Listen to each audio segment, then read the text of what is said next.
Hey everybody. So this is a little review of again what I talked about in class, method practice.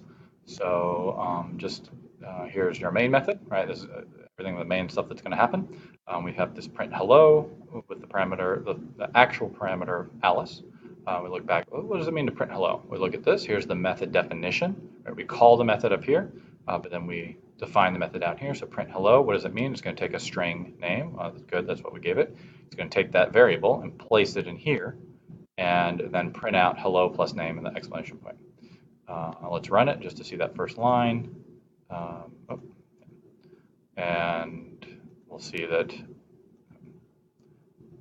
check that first line, and there you go, right? So it did indeed print hello, according to what it said. Then there's this go to sleep method. Well, what does it mean to go to sleep? Here's where the method is defined.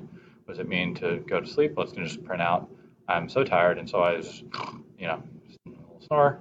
And in fact, that's what it did, right? So that method, here's where it's called. And it goes down and says, oh, what does it mean to be defined? And go to sleep. And then now the nice thing again about defining methods is that now I can print hello to Bob for basically for free, right? All I have to do is just call that method. I don't have to do that whole long process.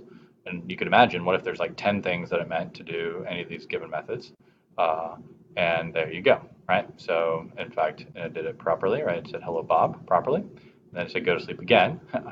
Again, saving that space. So it's just one little method call that then uses the define method. Okay, and there you go. And then print Carl one more time just for good measure to show how useful it is. And there you go. Now, eat food. Let's say that I did that. In fact, I'm actually going to try that. I'm going to compile it.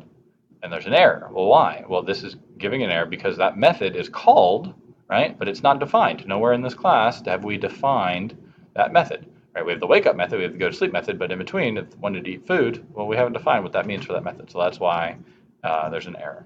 I'm going to comment it out. It's a nice little trick just to, kind of eliminate, find your problems, and everything works. So again, that's a little thing about the difference between method calling and method defining and the importance of defining your methods. Hope that helped.